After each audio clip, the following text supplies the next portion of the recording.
आजको भिडियो अन्तर्गत हामी त्रिभुवन विश्वविद्यालयद्वारा लिने सीम्याट एमबीएस एडमिस टेस्टको इक्जाम क्वेसन 2017 को डिस्कस गर्नेछौँ। यस अन्तर्गत हामी 2017 सालमा सीम्याट एमबीएस एडमिसन टेस्ट अन्तर्गत कस्तो खाले सेक्सन्स आइबीबाट बिजनेस एन्ड इकोनोमिक्सबाट कस्तो खाले क्वेसन सोधेको रहेछ त्यो क्वेसन हामी हेर्छौँ र त्यसको राइट अप्सन एन्सर कुन हुन्छ त्यो हामी जान्नेछौँ।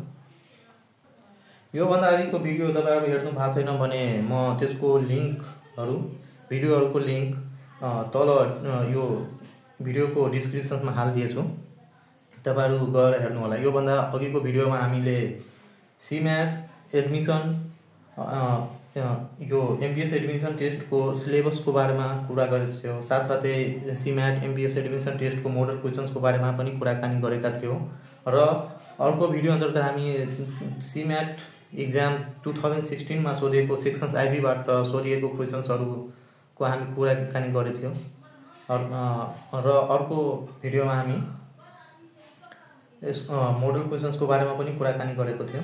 त तपाईहरु हेर्नु भएको छैन भने त्यो भिडियो म यो भिडियोको डिस्क्रिप्सनमा त्यसको लिंक हाल्दिएछु, तपाईहरु गएर भिजिट गर्नु होला। साथसाथै तपाईहरु यो च्यानलमा नयाँ हुनुहुन्छ भने यो च्यानललाई सब्स्क्राइब गर्नु होला, जसले गर्दा मैले बनाउने भिडियो तपाईहरुसम्म छिटो भन्दा छिटो पुगोस् र यो भिडियोलाई लाइक गर्न नबिर्सिनु होला। साथसाथै आफ्नो साथीहरु समक्ष पनि यो शेयर गर्नु होला। आजको यो भिडियोमा हामीले त्रिभुवन विश्वविद्यालयद्वारा सीम्याट एमबीएस एडमिसन टेस्टमा जुन सोधेको रहेछ 2017 सालमा क्वेशन्स सेक्सन्स आइबीबाट बिजनेस एन्ड इकोनोमिक्सबाट जुन क्वेशन्सहरु सोधेको रहेछ त्यसको बारेमा हामी डिस्कस गर्नेछौँ। यता यो सेक्सन्स आइबीबाट 25 मार्क्सको क्वेशन सोधिने गर्दछ। त्यता दिएको रहेछ 76 नम्बरमा WTO वर्ल्ड ट्रेड अर्गनाइजेसन भनेर जुन हामी बुझ्छौँ। WTO came into operations as a regulating body in international trade since भनेको WTO कहिलेदेखि यो अपरेसन्समा आयो त? International trade regarding regulating body त्यो इम्प्लाइ भयो त। त्यता दिएको रहेछ 1 जनवरी 1948, बी नम्बरमा 1 जनवरी 1955। त्यसको राइट एन्सर भनेको बी नम्बर हो। यो 1 जनवरी 1955 बाट के भयो त भने यो इन्टरनेशनल ट्रेडको अपरेसन्समा आएको रहेछ। तपाईहरु पनि के गर्नु होला भने जुन यो सीम्याट एमबीएस एडमिसन टेस्टको इन्ट्रान्स जति बेला दिनुहुन्छ त्यति बेला तपाईहरुलाई बेग्लै एउटा के गरेको हुन्छ भने एन्सर शीट प्रोवाइड गरेको हुन्छ। त्यसमा तपाईहरु यसरी नै के गर्नु होला भने यो पुरै जेल पेनले यो जुन गोलो दिएको हुन्छ नम्बर त्यसको अन्तर्गत यो एबीसीडी लेखेको हुन्छ त्यसलाई पुरै फिलअप गर्नुपर्छ। हामीलाई यसरी नै फिलअप गर्नु होला। त्यस्तै यता अर्को क्वेशन दिएको रहेछ 77 नम्बरमा who develop the principle of bureaucracy. यो पीएम सँग रिलेटेड क्वेशन हो, प्रिन्सिपल अफ म्यानेजमेन्ट सँग भनेको छ। कसले principle of bureaucracy theory develop गरेको रहेछ त? यसको राइट एन्सर भनेको बी नम्बर म्याक्स वेबर हो। त हामी के गर्छौं भने म्याक्स वेबरमा सरी यो पुरै फिलअप गर्दिन्छौँ। यसको राइट एन्सर म्याक्स वेबर हो। त्यस्तै यता 78 नम्बरमा अर्को क्वेशन रहेछ हाउ तोड्ने experiment that lead to the development of a management theory was conducted by the team lead by भने कसको टिमले यसलाई लिड गरेको थियो त? यो म्यानेजमेन्ट थ्योरीको त्यो एक्सपेरिमेन्टलाई। त यो यसको राइट एन्सर भनेको एल्टन मायो हुन्छ। सी नम्बर यसको राइट एन्सर रहेको छ। त्यसैले सी नम्बरमा हामी यसरी यो राइट एन्सर भएकोले गर्दा पुरै डार्कले फिलअप गरिदिन्छौँ। त्यस्तै अर्को क्वेशन सेटा हामीलाई दिएको रहेछ 79 नम्बरमा भनेको छ मनी सर्भ एज मनी भन्नाले के बुझ्छौँ हामी? मिडियम अफ एक्सचेन्ज हो कि मेजर अफ भ्यालु हो, स्टोर अफ भ्यालु हो? त यो भनेको यो सबै मनी रिलेटेड नै टर्म्स भएकोले गर्दा यस मनी भन्नाले यो सबै कुरा हामी बुझ्छौँ। यता अर्को त्यसले डी नम्बरमा हामीलाई अप्सन पनि दिएको रहेछ अल अफ द एबभ भनेर। त्यसले हामी डी नम्बरमा यसको के गर्छौँ भने अल अफ द एबभको अप्सनमा यो राइट एन्सर भएकोले गर्दा यसमा पुरै डार्क गर्छौँ। त्यस्तै यता 80 नम्बरमा अर्को क्वेशन दिएको रहेछ in Nepal how many minimum number of share holder are required as per the company act to form a private limited company. Private limited company act अनुसार प्राइभेट लिमिटेड कम्पनी खोल्नको लागि कतिवटा मेम्बरको आवश्यकता पर्छ त मिनिमम दिएको रहेछ। यता ए नम्बरमा जुन छ अप्सन त्यही हुन्छ, एउटा कम्तीमा एउटा मेम्बरको आवश्यकता पर्छ प्राइभेट लिमिटेड कम्पनी दर्ता गर्नको लागि। त्यसैले हामी ए नम्बरमा के गर्छौँ भने यसको टिक एन्सर भएकोले गर्दा पुरै फिलअप गर्छौँ। त्यस्तै अर्को यता क्वेसन दिएको रहेछ 81 नम्बरमा, what is meant by grey market. Grey market भन्नाले के बुझ्छौँ त हामी? ग्रे मार्केट भन्नाले ए नम्बरको यसको आन्सर रहेको छ ब्ल्याक मार्केट। ग्रे मार्केट भन्नाले हामी के बुझ्छौँ? ब्ल्याक मार्केटलाई बुझ्छौँ। त्यसले ए नम्बरमा हामी के गर्छौँ भने यसको राइट एन्सर भएकोले गर्दा पुरै ब्ल्याक गरिदिन्छौँ।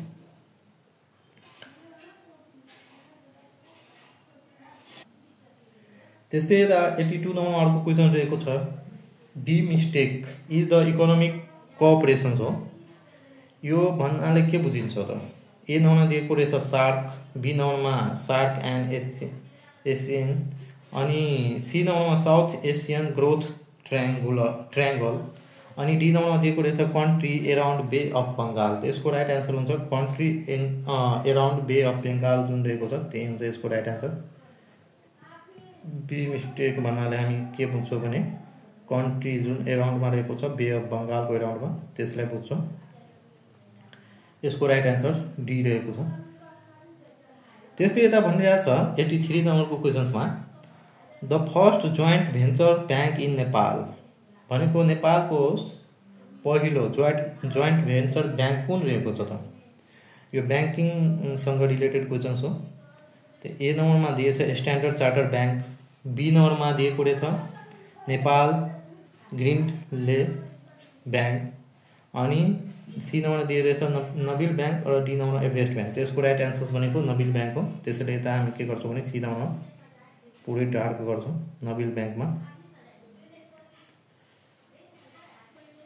अब यता 84 नम्बरमा भनिरहेको छ, a period of declining economic activities known as भनेको इकोनोमिक एक्टिभिटिज तल जानु भनेको घट्नुको अर्थ के बुझ्छौँ? डिक्लाइनिङ हुनुको अर्थ त्यो भनेको के हो भने इकोनोमिक भाषामा हामी रिसेसन्स भनेर बुझ्छौँ। त्यसको राइट एन्सर्स भनेको के हो? रिसेसन्स। डी नम्बरमा हामी के गर्छौँ भने यसको राइट एन्सर भएकोले गर्दा पुरै ब्ल्याक गर्छौँ यसलाई। अब यता दिएको रहेछ 85 नम्बरमा अर्को क्वेसन्स भनिरहेको छ, the opportunity cost of a goods is. कुनै पनि एउटा गुड्सको अपर्चुनिटी कस्ट भन्नाले के बुझिन्छ त? यता दिएको रहेछ बी नम्बरमा जुन एन्सर दिएको रहेछ the quantity of another goods sacrificed to get another unit of that goods भनिरहेको छ। यसको राइट एन्सर भनेको यही हो, हामीले एउटा सामान प्राप्त गर्नको लागि त्यसको अर्को युनिटको हामीले कति त्याग्न सेक्रिफाई गर्न तयार छौँ त्यो भन्नाले हामी के बुझ्छौँ भने अपर्चुनिटी कस्ट बुझ्छौँ। अपर्चुनिटी कस्ट यसलाई हामी नेपालीमा अवसर लागत पनि भन्छौँ। त यसको राइट एन्सर के हुन्छ भने the quantity of other goods sacrificed to get another with unit of that goods. यसको बी नम्बर राइट एन्सर भएकोले गर्दा यता बी नम्बरमा हामी के गर्छौँ भने पुरै कालो गर्छौँ।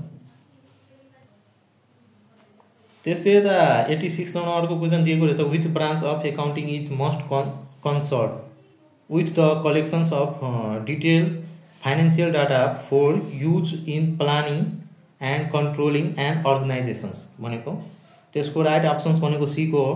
यो म्यानेजमेन्ट एकाउन्टिङसँग रिलेटेड भएकोले गर्दा यो म्यानेजमेन्ट एकाउन्ट ब्रान्च त्यसले के गर्ने गर्दछ भने जति पनि कलेक्सन्स अफ डिटेल फाइनेन्सियल डाटाहरू हुन्छ त्यसलाई प्लान गर्ने, कन्ट्रोल गर्ने र अर्गनाइज गर्ने काम गर्दछ। त्यसले यसको राइट एन्सर हुन्छ म्यानेजमेन्ट एकाउन्टिङ।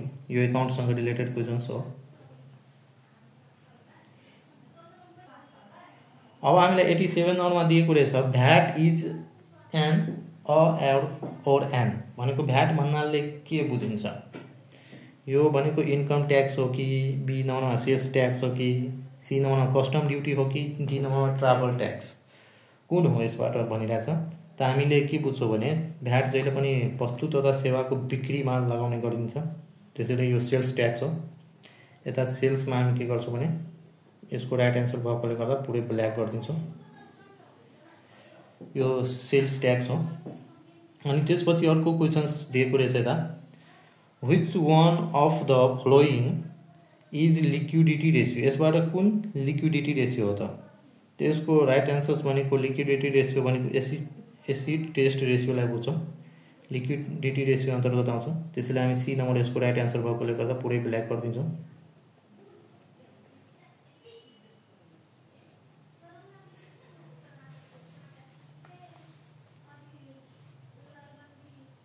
अब यता अर्को हामीले 89 नम्बरमा जुन क्वेसन दिएको रहेछ भनिरहेछ, which of the South Asian nations that has prohibited the sales of cigarette in the territory भनिरहेछ। आफ्नो देशको सीमाभित्र साउथ एसियन नेसन्सको कुन यस्तो देश हो जुन आफ्नो देशको सीमाभित्र भनेको सिगारेट बिक्री वितरणमा के गरेछ भने निषेधित गरेको छ त? यता यसको राइट एन्सर हुन्छ भुटान। यो भुटान यसको के हो भने राइट एन्सर हो। यसमा ब्ल्याक गर्छु पुरै, भुटान अन्तर्गत। त्यसपछि अर्को 90 नम्बरमा अर्को क्वेसन दिएको रहेछ, on a graph a positive linear relationship भनिरहेछ। यसमा ग्राफमा पोजिटिभ लिनियर रिलेसनसिप कति बेला हुन्छ त? Moves downward the right, moves upward the left, moves up to the right भनेको यसको राइट एन्सर यो मुभ्स। जति बेला मुभ्स अपवर्ड टू राइट हुन्छ त्यति बेला यसको के हुन्छ भने पोजिटिभ लिनियर रिलेसन्स हुन्छ ग्राफमा। त्यसैले हामी यसको सी नम्बर राइट एन्सर भएकोले गर्दा सीमा टिक लगाउँछौँ, यसरी पुरै ब्ल्याक गरिदिन्छौँ। त्यसपछि अर्को हामीले क्वेसन दिएको रहेछ यता 91 नम्बरमा, bulls and bear are the terms associated with a भनेको बुल्स र बियर भन्नाले हामी केसँग रिलेटेड हो यो? त्यता हामीले डाइरेक्ट हामी बुझ्छौँ यो स्टक एक्सचेन्जसँग रिलेटेड भएकोले गर्दा, सेयर बजारसँग रिलेटेड भएकोले गर्दा यसलाई हामी के गर्छौँ भने बी नम्बर यसको राइट एन्सर भएकोले गर्दा हामी बी नम्बरमा यसरी के गरिदिन्छौँ, पुरै ब्ल्याक गरिदिन्छौँ। त्यसपछि यता भनिरहेछ अर्को, यता हामीलाई क्वेसन दिएको रहेछ 92 नम्बरमा भनिरहेछ, which of the following can be considered as a seasonal industry. यसबाट सिजनल इन्डस्ट्री कुन हो त? सिमेन्ट इन्डस्ट्री भनेको चलि नै रहन्छ सधैँभरि। सुगर इन्डस्ट्री भनेको यसको के हो भने सिजनल इन्डस्ट्री हो। जति बेला ऊखको उत्पादन हुन्छ त्यति बेला मात्रै यो के हुन्छ भने सञ्चालन आउँछ, ऊखको उत्पादन हुन टाइम लाग्छ, त्यसैले यो सिजनल इन्डस्ट्री हो। त्यस्तै 93 नम्बरमा अर्को क्वेसन दिएको रहेछ भनिरहेछ, cheap money policy is adopted generally during भनेको चिप मनी पोलिसी इकोनोमीमा कतिखेर एडप्ट गरिन्छ त? ए नम्बरमा दिएछ बुमको कन्डिसन्सको बेला, हाइपर इन्फ्लेक्सन्सको बेला अथवा इन्फ्लेक्सन्सको बेला, अथवा डी नम्बरमा दिएछ रिसेसन्सको बेला। त चिप मनी पोलिसी जहिले पनि के गरिन्छ भने इकोनोमीमा रिसेसन्स फेजको बेला एडप्ट गरिन्छ। त्यसैले डी नम्बर यसको राइट एन्सर भएकोले गर्दा डी नम्बरमा हामी यसरी फिलअप गरिदिन्छौँ पुरै ब्ल्याकले। त्यसपछि यो इकोनोमिक्ससँग रिलेटेड क्वेसन्स रहेको छ, profit margin are the lowest in भनेको प्रॉफिट मार्जिन कुन मार्केटमा लोएस्ट हुन्छ त?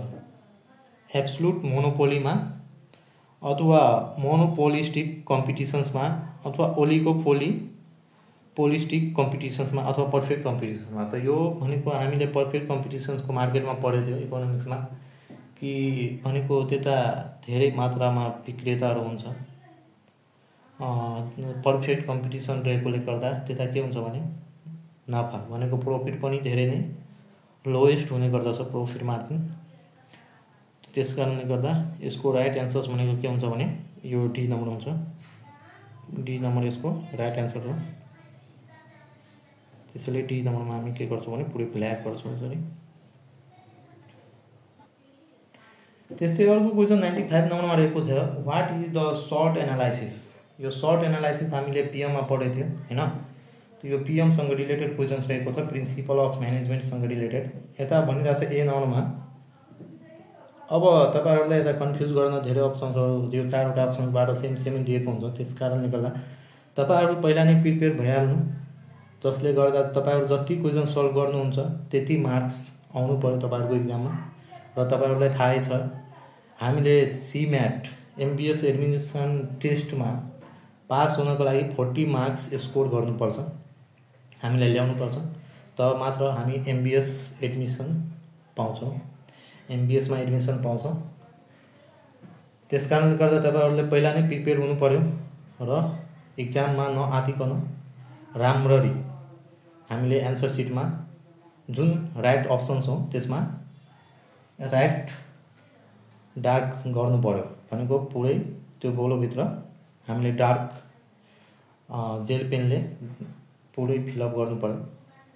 त त्यो भनेको एउटै कुराबाट सम्भव हुन्छ, त्यसको लागि हामीले पहिला नै प्रिपेयर हुनुपर्छ र यो इक्जाम क्वेसन्सहरू आउने इक्जाम जुन अब आइरहेको छ इक्जाम त्यसको लागि तपाईहरुलाई अति महत्त्वपूर्ण रहेको छ, मोस्ट इम्पोर्टेन्ट रहेको छ। किनभने इन्ट्रान्समा यो बिजनेस एन्ड इकोनोमिक्स सेक्सन जुन रहेको छ त्यसबाट धेरै नै रिपिटेड क्वेसन्सहरू रहन्छ।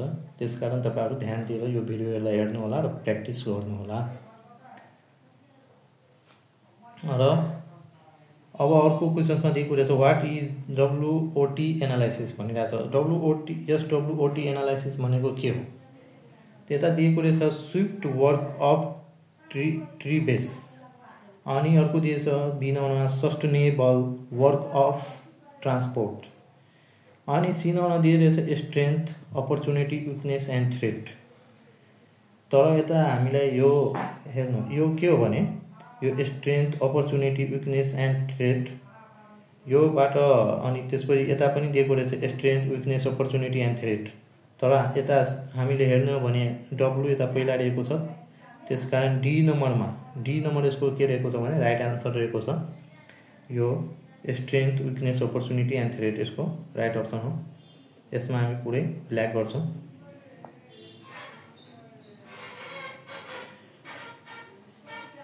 त्यस्तै अर्को 96 नम्बरमा अर्को क्वेसन दिएको रहेछ। यता भनिरहेको छ which of the following ratio indicates the financial risk of a firm. यो फाइनेन्सबाट क्वेसन्स रहेको छ, रेशियो एनालाइसिसबाट हामीले अकाउन्टमा जुन पढेको थियो फाइनेन्शियल रिस्कसँग रिलेटेड क्वेसन्स। अब यसबाट कुन हो त जसले फाइनेन्शियल रिस्क हेराउँछ कुनै पनि फर्मको? यता दिएछ ए नम्बरमा मार्केट यील्ड, बी नम्बरमा डिभिडेन्ड कभर, सी नम्बरमा डेब्ट इक्विटी रेशियो अनि डी नम्बरमा नेट प्रॉफिट मार्जिन। त्यसको यो क्वेसन 95 को क्वेसन्स र 96 को क्वेसन्स यो रिपिटेड क्वेसन्स हो। यो पहिला पनि इक्जाममा सोधिसकेको रहेछ। त्यसकारण म तपाईहरुलाई भनिरहेको छु कि यो क्वेसन्सहरु धेरै नै इम्पोर्टेन्ट रहेको छ। तपाईहरु ध्यान दिएर यसलाई प्रिपेयर गर्नु होला। र यसको राइट आन्सर कुन हुन्छ भने डेब्ट इक्विटी रेशियो। यसको राइट आन्सर के हो भने डेब्ट इक्विटी रेशियो रहेको छ, त्यसलाई हामी यसमा फिलअप गर्छौं। त्यस्तै यता दिएको छ 97 नम्बरमा नेटवर्थ मिन्स। नेटवर्थ भन्नाले के बुझ्छौ भने त यसको डी को आन्सर करेक्ट रहेको छ। यसको फर्मुला अनुसार हामी जान्छौं। नेटवर्थ भनेको पेड अफ क्यापिटल जति पनि हुन्छ त्यसमा हामी फ्री रिजर्भ जोड दिन्छौं र त्यसबाट एक्युमुलेटेड लस घटाइदिन्छौं भने हाम्रो नेटवर्थ निस्किन्छ। और यता 97 को यो राइट अप्सन भएकोले गर्दा यसमा हामी के गर्छौं भने पुरै ब्ल्याक गर्छौं। र यो पनि रिपिटेड क्वेसन्स हो। साथसाथै अर्को क्वेसन यता दिएको रहेछ 98 number risk that is associated with a stock is usually measured in the terms of. भनेको रिस्क जुन स्टकमा रिस्क जुन एसोसिएट भएको हुन्छ त्यो जेनरली केबाट मेजर गरिन्छ त हामीले अभियसली यो पढेछौं स्ट्यान्डर्ड डेभिएसनबाट हामीले मेजर गर्ने हो। त यता सी नम्बर यसको राइट आन्सर हो। स्ट्यान्डर्ड डेभिएसनमा हामी के गर्छौं भने यसको राइट आन्सर भएकोले गर्दा यता पुरै डार्कले फिलअप गर्छौं। त्यस्तै यता हामीलाई 99 नम्बरमा अर्को क्वेसन दिएको रहेछ which of the following district of Nepal is the largest producer of coffee. भनेको कफीको सबभन्दा बढी उत्पादन गर्ने जिल्ला कुन हो? कफी उत्पादन गर्ने सबभन्दा बढी कफी उत्पादन गर्ने जिल्ला। त्यता यसको राइट आन्सर हुन्छ गुल्मी। गुल्मीमा सबभन्दा बढी के हुन्छ भने कफी उत्पादन हुने गर्दछ, त्यसैले यसको राइट आन्सर भनेको गुल्मी भइहाल्यो।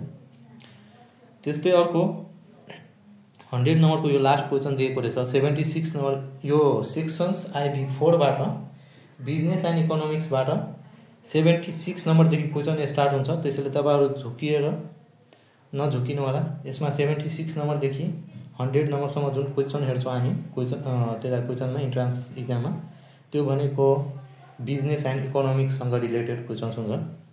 त यता 100 नम्बरको यो लास्ट क्वेसन रहेको छ भनेको which country is known as the world sugar bowl. भन्नाले भनेको वर्ल्डको यो सुगर बाउल भनेको कुन कन्ट्रीलाई चिनिन्छ त भनिरहेछ। यता यसको राइट एन्सर भनेको क्युबा हो। त क्युबामा हामी के गर्छौँ भने यसरी पुरै डार्क गरिदिन्छौँ।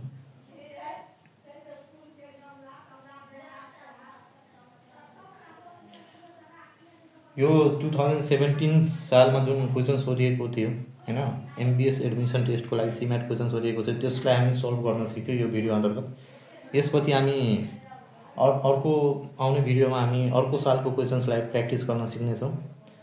र तपाईहरु यो भिडियो अहिले अन्तसम्म हेरेर साथ दिनुभएकोमा धेरै धेरै धन्यवाद। साथै भिडियोलाई लाइक गरिदिनु भएकोलाई, च्यानललाई सब्स्क्राइब गरिदिनु भएकोमा र यसलाई आफ्नो साथीहरु समक्ष शेयर गरिदिनु भएकोमा तपाईहरुलाई धेरै धेरै धन्यवाद। र कमेन्ट सेक्सन तपाईहरुको लागि हो। कमेन्ट सेक्सनमा कमेन्ट गर्न नबिर्सिनु होला। त्यही अनुसार हामी के गर्छौं भने प्रिपेयर गर्नेछौं। कमेन्ट सेक्सन तपाईहरुको लागि हो। आफ्नो प्रतिक्रिया राख्न नबिर्सिनु होला र यसलाई आफ्नो साथीहरु समक्ष शेयर गर्न नबिर्सिनु होला। र च्यानलमा नयाँ आउनु भएको छ भने सब्स्क्राइब गरेर र जुड्नु होला, जसले गर्दा मैले बनाउने भिडियो तपाईहरु समक्ष छिटो भन्दा छिटो पुगोस्, न्यू अपडेटहरु आइराखोस्। अहिलेको लागि यो भिडियोमा यतिकै। भिडियोलाई अन्तसम्म हेरिदिनु भएकोमा हृदयको गहिराईबाट धेरै धेरै धन्यवाद।